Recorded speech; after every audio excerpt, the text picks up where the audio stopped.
ട്രേഡിങ്ങിന് വേണ്ടി ധാരാളം സ്ട്രാറ്റജികൾ ഉപയോഗിച്ച് പരാജയപ്പെട്ടവരാണോ നിങ്ങൾ എങ്കിൽ ഈ ഒരു മെത്തേഡ് നിങ്ങൾക്കൊന്ന് ട്രൈ ചെയ്ത് നോക്കാവുന്നതാണ്.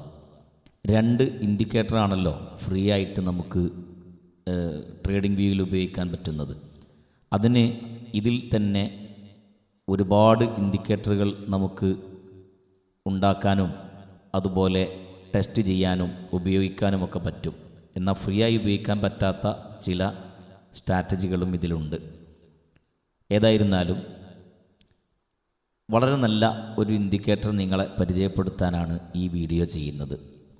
ഇത് ജെഫനി ലെവൽസ് എന്ന് പറയുന്ന ഒരു ഇൻഡിക്കേറ്ററാണ്. ഇത് ചാർട്ടിലേക്ക് ആഡ് ചെയ്തതിൻ്റെ ശേഷം അതിൻ്റെ സെറ്റിങ്സിൽ പോയിട്ട് ഇതിൻ്റെ കളറ് നമ്മുടെ ഇഷ്ടാനുസരണം നമുക്ക് ചേഞ്ച് ചെയ്യാവുന്നതാണ്. ഈ പിവോട്ട് കളർ ഇതാണ് നമ്മൾ ചേഞ്ച് ചെയ്യേണ്ട കളർ. ഓരോരുത്തർക്കും അവരവരുടെ ഇഷ്ടാനുസരണം ചേഞ്ച് ചെയ്യാം. ഞാനിപ്പോൾ ഇവിടെ പച്ച കളറ് 50%, ഇതിന് ചുവന്ന കളറ് 50% എന്ന് പറയുന്നത് ഇതിൻ്റെ ഈ ബോർഡറിലുള്ള ഈ കളറിനാണ് ഈ കാണുന്ന കളർ. അതേപോലെ അതിൻ്റെ ഉള്ളിലുള്ള ഈ മഞ്ഞയും ഈ നീലയും കളറാണ് ഇവിടെ ഉദ്ദേശിക്കുന്നത്. ഇവിടെ ഞാൻ ഈ നീല കളറ് 20%, ഇവിടെ ഈ മഞ്ഞ കളറ് 20%മാണ് ഞാൻ കൊടുത്തിട്ടുള്ളത്. നിങ്ങൾക്ക് നിങ്ങളുടെ ഇഷ്ടാനുസരണം കളറ് ചേഞ്ച് ചെയ്യാവുന്നതാണ്. ചില ആളുകൾക്ക് നല്ല കളർഫുള്ളായി കാണുന്നുണ്ടെങ്കിൽ ഇത് 20% ഉള്ളത് 50ഉം 100ഉം ഒക്കെ ആക്കാം. അതല്ല വളരെ ലൈറ്റായ കളറാണ് വേണ്ടതെങ്കിൽ അങ്ങനെ ആക്കാം. ഇനി ഉള്ളിലുള്ള കളർ വേണ്ട, ബോർഡർ മാത്രം മതിയെങ്കിൽ അങ്ങനെ ആക്കാം. അത് ഓരോരുത്തരുടെ ഇഷ്ടാനുസരണം നമുക്കിവിടെ സെറ്റ് ചെയ്യാൻ പറ്റും. ഇങ്ങനെ ഈ ലെവൽ നമ്മൾ ട്രേഡിംഗ് വീൽ കിട്ടിക്കഴിഞ്ഞാൽ പിന്നെ നമുക്ക് മറ്റേതെങ്കിലും സ്ട്രാറ്റജി നമ്മൾ ഉപയോഗിക്കുന്നുണ്ടെങ്കിൽ നമുക്കിപ്പോൾ ബൈ ചെയ്യണം. ഇപ്പോൾ ഈ ഒരു ലെവലിൽ നിന്ന് നമുക്ക് ബൈ ചെയ്യണം. ഈ ബൈയിലെത്തി ഇവിടെ നമുക്കറിയാം ഹാമർ ക്യാനിൽ വന്ന് ഇതിൽ നിന്ന് റിജക്ഷൻ സംഭവിച്ചിട്ടുണ്ടെന്ന് നമുക്കറിയാം. ഇവിടെ നിന്ന് നമുക്ക് ബൈ എടുക്കാവുന്നതാണ്. നല്ല രീതിയിൽ മാർക്കറ്റ് മേലോട്ട് പോയിട്ടുണ്ട്. നമുക്ക് 1:3 എന്ന ആ ഒരു റേഷ്യോയിൽ വരെ ഇതിൽ ട്രേഡ് നമുക്ക് കിട്ടുന്നതായിരിക്കും. അങ്ങനെ ഇത് സ്കാൽപ്പിംഗ് പലതരത്തിലുള്ള ട്രേഡുകളുണ്ട്. ഹോൾഡ് ചെയ്യുന്ന ആളുകൾക്ക് ഒരുപാട് സമയം ഹോൾഡ് ചെയ്യാം. അതല്ലെങ്കിൽ ഇവിടെ എത്തുമ്പോൾ ഇത് ഒരു സെൽ സിഗ്നൽ കാണിച്ചിട്ടുണ്ട്, അപ്പോൾ അവിടെ നമുക്ക് ക്ലോസ് ചെയ്യാം, വീണ്ടും ബൈ ചെയ്യാം. അങ്ങനെ ചെയ്യുന്നവരും ഉണ്ട്. അത് ഓരോരുത്തരുടെ സ്ട്രാറ്റജി അനുസരിച്ചിരിക്കും. അതേപോലെ ടൈം ഫ്രെയിമും ഓരോരുത്തർ ട്രേഡ് ചെയ്യുന്ന രീതി അനുസരിച്ച് വ്യത്യസ്തമായിരിക്കും. അതേപോലെ ഈ കീ ലെവലിൽ മാർക്കറ്റ് റീടെസ്റ്റ് ചെയ്യുന്ന സമയത്ത് നമുക്ക് നല്ല രീതിയിലുള്ള ഒരു ട്രേഡിംഗ് സിഗ്നൽ നമുക്കിവിടെ കാണാൻ പറ്റും. അപ്പോൾ ഈ ഒരു കീ ലെവൽ ഇവിടെ വന്നു. ഒരുപാട് മണിക്കൂറുകൾക്ക് ശേഷമാണ് പിന്നെ ഈ ഒരു കീ ലെവലിൽ നിന്ന് റിജക്ഷൻ സംഭവിക്കുന്നത്. ഇനി ഇവിടുന്ന് മാർക്കറ്റ് നല്ല രീതിയിൽ താഴോട്ട് പോയി ഈ ഒരു കീ ലെവലിൽ വരെ എത്താനുള്ള ഒരു സാഹചര്യം നമുക്ക് കാണാൻ പറ്റും. ഇവിടെ നിന്ന് ഇപ്പോൾ ഇത് ഉള്ളത് ഒരു ബൈ എന്ന രീതിയിലാണ്.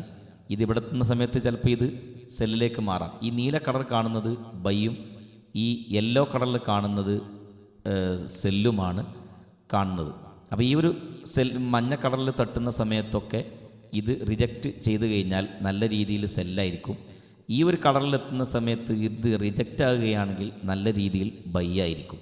അതല്ല ഇത് താഴോട്ട് ഇതിനെ ബ്രേക്ക് ചെയ്ത് താഴോട്ടാണ് വരുന്നതെങ്കിൽ ഈ കളർ മാറി ഇവിടെ മഞ്ഞ കളർ വരും.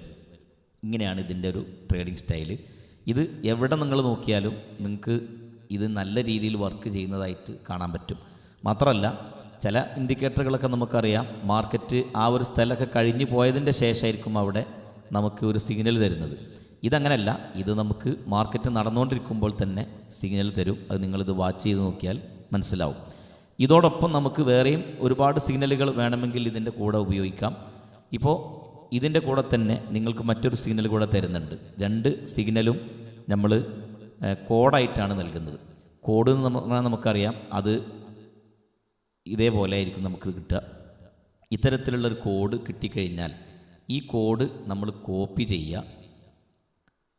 കോപ്പി ചെയ്ത് നമുക്ക് ആഡ് ചെയ്യേണ്ട ചാർട്ടിൽ ഇവിടെ വന്ന് പൈൻ എഡിറ്റർ എന്ന് പറയുന്ന ഒരു ഭാഗം നിങ്ങൾക്ക് കാണാം. ഇവിടെ ക്ലിക്ക് ചെയ്താൽ ഇതേപോലെ നമുക്ക് പൈൻ എഡിറ്റർ ക്ലിക്ക് ചെയ്ത് കഴിഞ്ഞാൽ ഇത്തരത്തിലുള്ളൊരു പേജാണ് നമുക്ക് ഓപ്പണായി വരിക. ഇത് ഇവിടെയുള്ള ഈ എഴുത്ത് നമുക്ക് ആവശ്യമില്ല, ഇത് നമുക്ക് മായ്ച്ച് കളയാം. എന്നിട്ട് നമ്മൾ കോപ്പി ചെയ്തിട്ടുള്ള ഈ ഒരു ഭാഗം ഇവിടെ കൊണ്ടുവന്ന് നമുക്ക് ആഡ് ടു ചാർട്ട് എന്ന് അടിച്ചു കഴിഞ്ഞാൽ നമുക്ക് ഇത്തരത്തിലുള്ള ഒരു ഇൻഡിക്കേറ്റർ ആയിരിക്കും നമുക്ക് വരിക. അപ്പോൾ ഞാനിവിടെ ഫേവറേറ്റ് ചെയ്ത് വെച്ചതുകൊണ്ട് ഞാനത് ഇവിടെ ആഡ് ചെയ്യുകയാണ്. അങ്ങനെ ആഡ് ചെയ്ത് കഴിഞ്ഞാൽ ഇതേ രീതിയിലാണ് നമ്മുടെ ഈ ബൈയും സെല്ലും കാണിക്കുന്ന സിഗ്നൽ നമ്മളെ ചാർട്ടിൽ വരിക.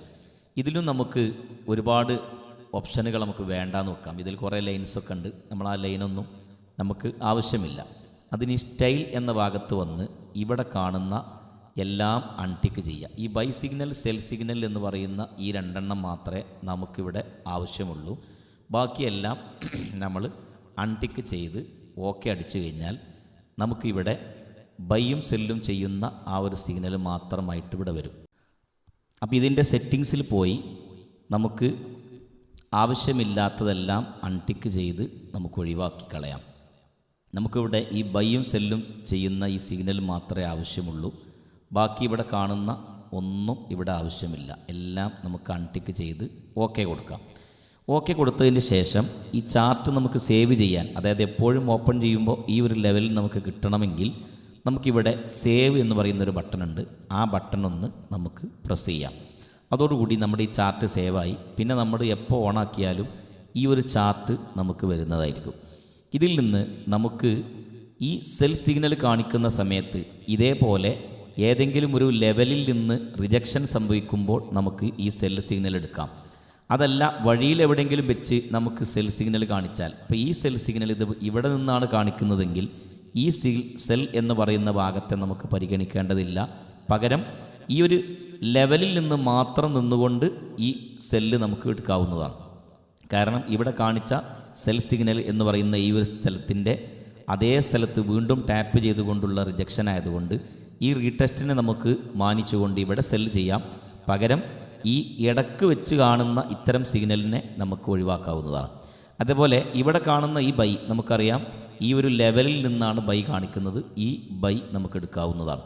ഇങ്ങനെ ഈ ഏത് ലെവലിൽ നിന്നാണോ നമുക്ക് സിഗ്നൽ തരുന്നത് അവിടെ നിന്ന് കാണിക്കുന്ന സിഗ്നലിനെ നമുക്ക് എടുക്കാവുന്നതാണ്. ഇത് ഒരു ലെവലിൽ നിന്നല്ലാത്തതുകൊണ്ട് ഇതിനെ നമുക്ക് ഒഴിവാക്കാം. പകരം ഈ സെല്ല് ഇതൊരു ലെവലിൽ നിന്നുകൊണ്ടുള്ള സെല്ലായതുകൊണ്ട് ഈ സെല്ലിനെ നമുക്ക് എടുക്കാവുന്നതാണ്. ഇത് വഴിയിൽ വെച്ചുള്ള സെല്ലായതുകൊണ്ട് ഇതിനെ നമുക്ക് എടുക്കാൻ പറ്റില്ല. പകരം നേരത്തെ പറഞ്ഞതുപോലെ ഈ ഒരു റിജക്ഷൻ, ഈ ലെവലിൽ നിന്ന് റിജക്ഷൻ കാണുന്ന സമയത്ത് ഇത് നോക്കി ട്രേഡ് എടുക്കുന്നവർക്ക് എടുക്കാം. പക്ഷേ ഈ സെൽ സിഗ്നലിനെ നമ്മൾ ഒഴിവാക്കേണ്ടതാണ്. ഇങ്ങനെ ആയിരിക്കണം നമ്മൾ ഈ സെല്ലിനെയും ബൈയിനെയും നമ്മൾ മനസ്സിലാക്കേണ്ടത്. അപ്പോൾ ഇതിൽ നിന്ന് നമുക്ക് നോക്കി ഈ കാണുന്ന സിഗ്നലും അതേപോലെ ഈ ലെവലും നോക്കി ട്രേഡ് ചെയ്യുകയാണെങ്കിൽ നമുക്ക് നല്ലൊരു പ്രോഫിറ്റ് എടുക്കാൻ പറ്റും എന്ന് കഴിഞ്ഞ കാല അനുഭവങ്ങളിൽ നിന്നുള്ള ഒരു അറിവ് നിങ്ങളുമായി ഷെയർ ചെയ്യാനാണ് ഈ ഒരു വീഡിയോ നിർമ്മിക്കുന്നത്. ഞാനധികം 15 മിനിറ്റിലിട്ടുകൊണ്ടാണ് ട്രേഡ് ചെയ്യാറുള്ളത്. ഓരോരുത്തർക്കും അവർ പരിശീലിച്ചിട്ടുള്ള ടൈം ഫ്രെയിം ഏതാണോ അത് വെച്ച് നമുക്ക് ചെയ്യാവുന്നതാണ്. ഇപ്പോൾ നമുക്കൊരു 1 hour ആണ് നമ്മൾ എടുക്കുന്നതെങ്കിൽ ഞാനിവിടെ ഓരോ ദിവസവും മാറുന്നത് അറിയാനുള്ള ഒരു സിഗ്നൽ ഇവിടെ ആഡ് ചെയ്തുകൊണ്ടാണ് ഈ ലൈൻസ് ഇവിടെ ഇങ്ങനെ ഇടയ്ക്കിടയ്ക്ക് ലൈൻസ് കാണുന്നത്. ഇവിടെ നമുക്കറിയാം ഈ ഒരു കീ ലെവലിൽ നിന്ന് മാർക്കറ്റ് വന്നിട്ടുണ്ട്, സെൽ സിഗ്നൽ ഇവിടെ കിട്ടിയിട്ടുണ്ട്, നല്ല രീതിയിൽ സെല്ല് കിട്ടിയിട്ടുണ്ട്. ഇവിടെ റിജക്റ്റൻ ആയ സമയത്ത് ബൈ കിട്ടിയിട്ടുണ്ട്. അതുപോലെ ഈ ഒരു ലെവലിൽ നിന്ന് ബൈ തന്നിട്ടുണ്ട്, ഈ ഒരു ലെവലിൽ നിന്ന് ഇവിടെ ബൈ തന്നിട്ടുണ്ട്, ഇവിടെ ഒരു സെല്ല് കിട്ടിയിട്ടുണ്ട്, ഇവിടെ ഒരു ബൈ കിട്ടിയിട്ടുണ്ട്. ഇങ്ങനെ മാർക്കറ്റിൽ നിങ്ങൾ എവിടെ നോക്കിയാലും വളരെ നല്ല രീതിയിൽ ഈ ഒരു സിഗ്നൽ വർക്ക് ചെയ്യുന്നതായിട്ട് കാണാം.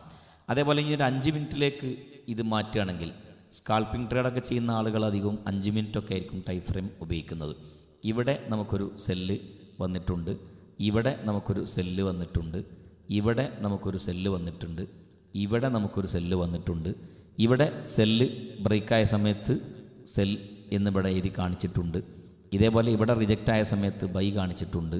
ഇങ്ങനെ നമുക്ക് ഇതിൽ നോക്കി ട്രേഡ് ചെയ്യാവുന്നതാണ്. എങ്ങനെ ട്രേഡ് ചെയ്യുമ്പോഴും നമുക്കറിയാം സ്റ്റോപ്പ് ലോസ് വെക്കണം. സ്റ്റോപ്പ് ലോസ് വെക്കാതെ ഒരിക്കലും ട്രേഡ് ചെയ്യാൻ പാടില്ല. അപ്പോൾ ഈ സെല്ലാണ് എടുക്കുന്നതെങ്കിൽ ഈ ഒരു ലെവലിൽ, അതായത് എൻ്റെ തൊട്ട് മുന്നേയുള്ള ഈ ഒരു ഹൈനെ എൻ്റെ മുകളിലായിട്ട് നമ്മൾ സ്റ്റോപ്പ് ലോസ് സെറ്റ് ചെയ്യണം. അപ്പോൾ ഈ ഒരു സെല്ല് ഇവിടെ എടുക്കുന്ന ആൾ ഈ ഒരു ലെവലിൽ സെല്ല് ചെയ്യണം. ഈ ഒരു ബൈ ഇവിടെ എടുക്കുന്ന ആൾ ഈ ഒരു ലെവലിൻ്റെ താഴെ സ്റ്റോപ്പ് ലോസ് സെറ്റ് ചെയ്യണം. ഇങ്ങനെ ട്രേഡ് ചെയ്യുമ്പോൾ എപ്പോഴും സ്റ്റോപ്പ് ലോസ് കീപ്പ് ചെയ്യണം.